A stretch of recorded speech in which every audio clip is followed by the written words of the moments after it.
It's good! Hello, Googans. Collared shirt edition. Collared shirt edition of the drill, after drill. Let me. Hell yeah. That's sympathetic. Boom. There we go. Look at that. Wow. Almost feel like we should trade hats and you can be monochromatic. Welcome in, Googans. Beef. True. For after drill. Friday edition, pregame Friday. Yes. Jags getting ready for Indy. Leonard Fournette, full bore, as Doug Marone called it, ready to go. Expect the big man to eat. Oh yeah. And hopefully he eats well. Against the Colts on Sunday. Look, the Jags.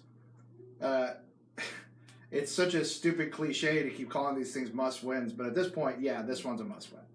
Especially with the Steelers now coming in off of just an absolute obliteration of the Panthers last night. That was an incredible display in all phases from Pittsburgh last night. Like, you know how bad the Jags and Jags fans wanted to beat New England? Right. Imagine how bad Pittsburgh wants to beat Imagine how bad Pittsburgh wants to come in here and beat Jacksonville's ass. It's no joke. Yeah. This is like a revenge game for Pittsburgh. They're going to be talking about it all week leading up to this game next week. They're going to come in here hot and wanting to win. Yep. And that's doubly so why beating the Colts is a must because, granted, the Jags, when they're playing at their best, can hang with Pittsburgh. But the way Pittsburgh is going versus the way the Jaguars have looked as of late, it's advantage Pittsburgh. Hopefully that changes. Hopefully the Jags look strong against Indianapolis, and then we'll see against Pittsburgh. But, the Steelers look like a team that's found themselves, and the Jaguars are hoping to look like a team that's found themselves with Leonard Fournette back, but that is yet to be seen. Sure. We need to see what Leonard Fournette can do, and we also need to see how healthy Leonard Fournette looks. He's coming back off a pretty significant injury, and they're not going to ease him into action. They're going to bring him in, and they're going to let the big man go. They're going to hand on the ball and see what happens. And hopefully he can stay healthy and be a big factor in the Jags having a strong second half and giving themselves at least a shot at qualifying for the tournament, as Jack used to call it. Just make the tournament. Yeah, man. I mean, it'll be interesting, but the next two games are definitely crucial, especially when you look at the rest of the schedule. I think the next two games are either going to jumpstart what will be a strong second half or kind of much of the same of what we saw in the first. The Colts are obviously better than thought, and the Steelers now have found their footing. So, like you said, the Colts are better than we thought, but they're still the Colts. I mean, they're not. It's not a particularly strong roster. Sure. Now Andrew Luck has played better than expected. He's on pace for 46 touchdown passes this season. He's having a crazy year. I think he's second in the league. So obviously he's putting up numbers. Now the arm strength is not what it used to be, but he's still putting up numbers. And if that's the case, then he's a guy you have to deal with. Now he's never faced a good Jaguars team either, and some may argue he still hasn't going into this week. But he's kind of feasted on bad Jags. He missed both the games last year. It was Jacoby Brissett who had to deal with that Jaguar defense. So it's one of those situations. One team guaranteed to win this week from my suicide pick. My goodness. In the NFL or college? Yeah. Well, I'm assuming that's a suicide. But forgive me, Jill. I don't have like all the NFL games committed to memory. So let me take a look. Let's help Jill here, Drew. Let's work together. And let's help Jill. It's the least we could do as Jill turned us on to how to flip the camera around so you could read our shirts and read the backdrop. So since Jill was able to do that for us, let's help Jill with her suicide pick here live.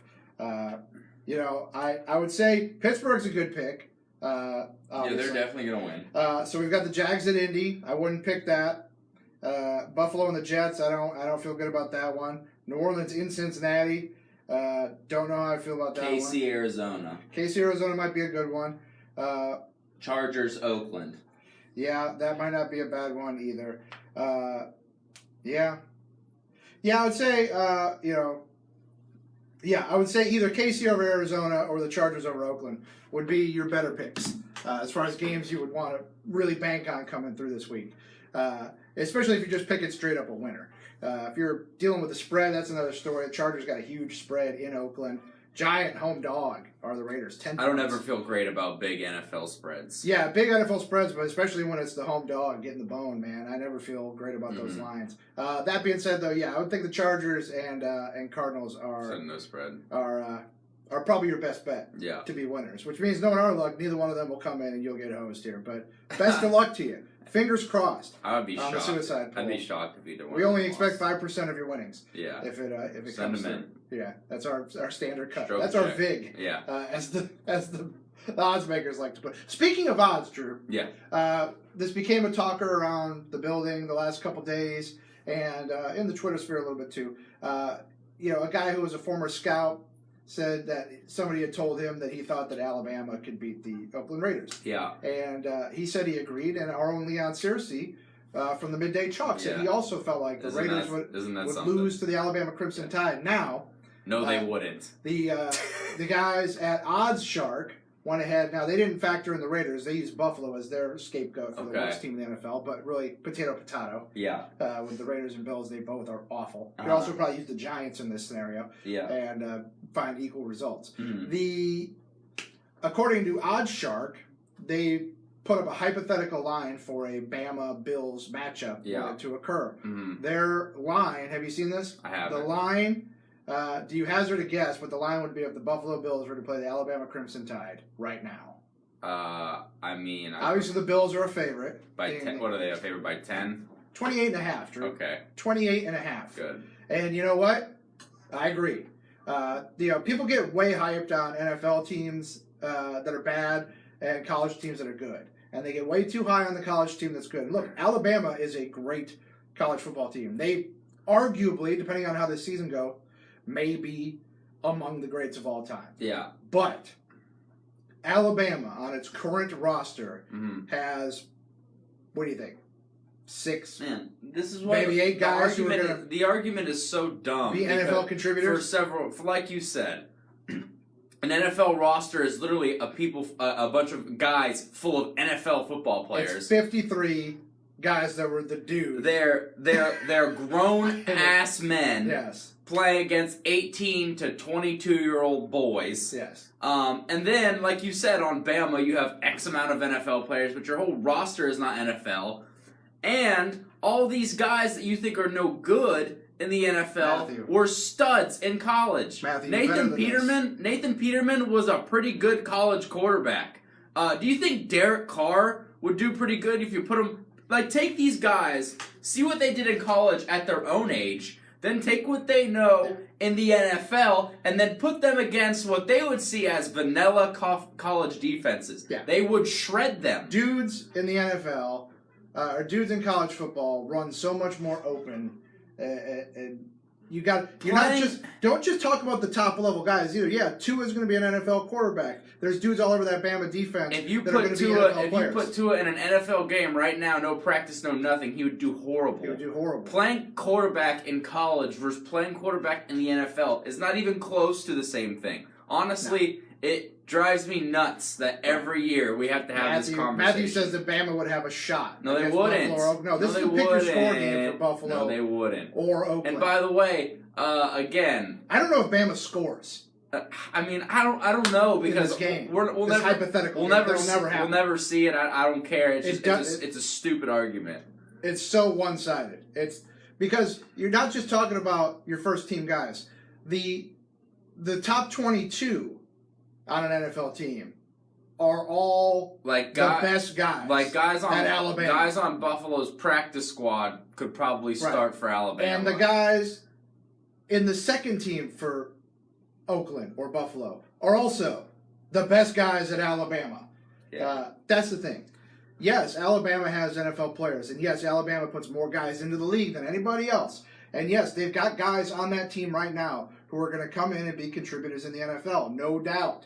But it's a handful of guys. It's literally the equivalent of, and it's actually the gap is wider. So I want you to think about this. Take the top high school team in the nation who's probably won X amount of state titles in a row, and they like Bishop Gorman. Like take Bishop Gorman. Team was won several national titles in a row. I don't know if they won this year, but they had won several in a row. They don't lose. They have all the top talent. They have all this and that. They would get smashed by the worst college team, and that's a gap of just like we're talking like 4 years. In the NFL, there are grown men running. It's dumb. It's a stupid argument. Advanced schemes. And now it's playing at an elite level. it's crazy to me. Now, I can't discredit his opinion because obviously he knows more than I do. He's played in the NFL. He's played in college, Leon Searcy. So we can't, I mean, it's crazy to me that he said that, honestly. Yeah, I mean, I don't agree with it. I don't agree with it. You know, he's entitled to his opinion, and like you said, it's more informed than mine. Yeah, exactly. The guy who played. Yeah. But I think if Alabama played whoever your worst NFL team is, whether it's Buffalo or Oakland or the New York Giants, they would get absolutely smoked. Absolutely smoked. Definitely. I mean, I'm talking like 47-3 type game. Just absolutely smashed. And let's also now, and we talked about this too in the context, Drew, that it's not the same for like hoops. If the worst team in the NBA, whoever that is, the Cleveland Cavs or whoever, if they played Duke tomorrow, I'm not saying Duke would win, but it's a lot easier to get 5 elite college basketball players playing together. Sure. And have them look. If you have 3 lottery picks on one college basketball team. I'm not saying they would win the game or it'd even be a close game, but it'd be more of a game than the massive difference between grown men and college players in the NFL. It's such a huge discrepancy. I mean, you hear it every year. You hear it from these college guys when they get to the NFL and they go, "Oh my God, these guys are so big and so fast and everything's so complicated." And it takes a while to adjust. That's what we're talking about. The Oakland Raiders are an awful NFL team, a garbage NFL team. Yeah. And they have 53 guys who are not overwhelmed by playing in the NFL. You stick Alabama up against them, and you've got a group of 80 college football players who every last one of them would be absolutely overwhelmed by what was happening. Let's also keep in mind just a little tidbit. Nick Saban was not a good NFL head coach. No, he was not a bad NFL head coach. He was a mediocre NFL head coach. Everybody sits there and goes, well, then Alabama has also got coaching on their side. Like, he wasn't that successful in the NFL. Yeah. So and that was the big crux of Leon's argument, was that the coaching advantage was Nick Saban over John Gruden. Hello, we're back. Nick Saban's a fantastic college coach, and I'm of the opinion that John Gruden at this stage of his career is not a very good NFL head coach. He's getting a lot of mileage off of something he did 15 years ago, and he didn't do much afterwards. He was mediocre to bad his last few years in Tampa.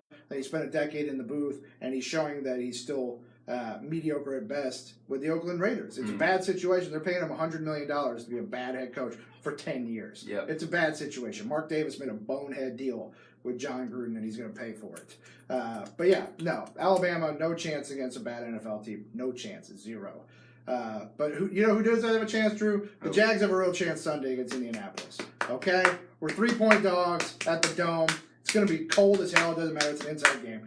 But it's going to be, if you're going to Indianapolis for the game, God bless you, because it is going to be awful in Indianapolis. They're talking like 30s outside. Bundle up. I don't know which one of the Action News crew is making the trip. I hope it's not Dan. He may die up there because he's an old man. Probably not him. But if it's a young, virile man like Martineau or Stewie, maybe they'll do okay. They can survive the frozen temple. And on that note, goodbye. We'll bid you a final farewell. Thanks for coming along with us. Go Jags. Let's get that dub. Come back a winner and pray for mercy against Pittsburgh. Bye.